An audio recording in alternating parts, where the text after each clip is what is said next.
modèle fédéral, il faut le conforter. Le conforter en interne, ça veut dire dialoguer plus souvent avec nos élus de toute la France. Dialoguer lors des assemblées générales, il faudra qu'il y en ait 2 au minimum par an. Dialoguer lors des conseils fédéraux, il faudra qu'il y en ait 4 au minimum par an, 2 en présentiel et 2 en visio par exemple. Et puis il faudra aussi arriver à recréer ce moment convivial qu'on avait tous ensemble au moment du congrès, qu'on avait tous ensemble au moment de ces conseils fédéraux et qui ont été un petit peu abîmés par cette période de Covid. Et je pense que c'est un point important, la convivialité à la FNAIM. C'est aussi pour ça que des élus bénévoles s'investissent. Et pour moi, c'est un point important. Je pense que le président de la fédération doit aussi s'inquiéter de l'ambiance générale qu'il règne à la fédération, entre élus, mais aussi de la méthode. Et ma méthode, ça sera le dialogue, l'écoute, et ensuite la possibilité de trancher quand il faudra le faire. Mais en tout cas, ce que je veux, c'est qu'on puisse dialoguer de tous les sujets librement, ensemble.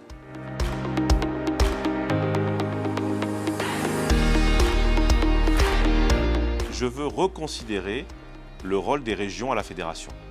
Réunir en comité des régions, très régulièrement, à chaque besoin, les présidents de région et le conseil d'administration afin d'avoir un dialogue descendant et ascendant sur tous les sujets qui intéressent nos adhérents. C'est aussi renforcer les régions sur le plan politique. Il est important aujourd'hui, alors que les régions se renforcent, de renforcer le poids de nos régions et de renforcer le poids politique de nos présidents, de les aider, de les accompagner et de les informer régulièrement. Et puis le second point sur les régions, qui permet de renforcer aussi déjà la compétence qu'elle avait, c'est sur la formation professionnelle.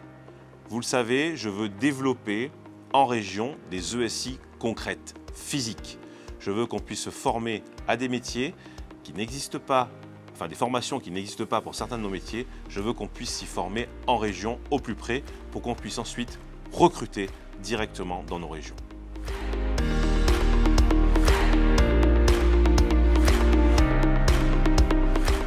Mon souhait est de revaloriser les commissions métiers de la fédération qui sont très très importantes. Aujourd'hui, les choses évoluent et nous avons besoin, nous, élus représentants de la fédération, que le travail des commissions nous permette de travailler sur l'influence politique que nous souhaitons avoir. Et je veux aussi que l'on puisse aider nos adhérents concrètement à développer en tant qu'entrepreneurs leurs entreprises, leur business. Et c'est pour ça que je propose la création de 3 nouvelles commissions. Une commission sur le recrutement, une commission sur le développement d'entreprise et une commission technologique et digitale.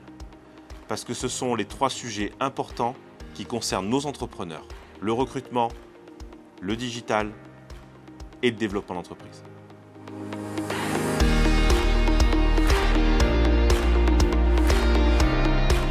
Le nerf de la guerre, ce sont nos présidentes et nos présidents de chambre. Je veux faciliter leur prise de fonction. Il faut absolument remettre en place une intégration de nos nouveaux présidents et de nos nouvelles présidentes de chambre. Sur des sujets très importants. La première, c'est bien connaître les services de la fédération. C'est venir physiquement à la fédération. C'est participer à un bureau exécutif pour connaître un organe important de la fédération. C'est avoir à disposition le secrétariat politique de la fédération pour toutes les actions qu'ils devront mener dans leur département. Et puis, connaître les présidents, c'est avoir des relais d'influence très importants. Si demain, le président de la fédération doit prendre en charge un dossier politique et qu'il faut convaincre des parlementaires, c'est en région qu'on ira chercher le contact et c'est en région qu'on trouvera les parlementaires pour nous aider à porter nos amendements. Les présidents de chambre font partie intégrante du dispositif politique de la fédération.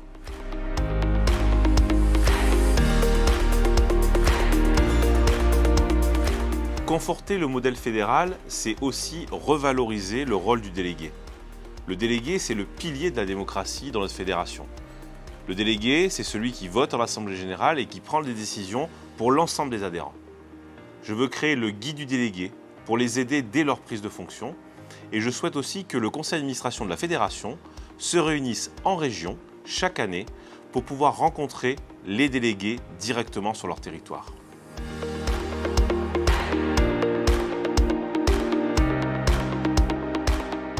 nous avons un attachement tous assez particulier à celles souvent que l'on appelle nos secrétaires de chambre.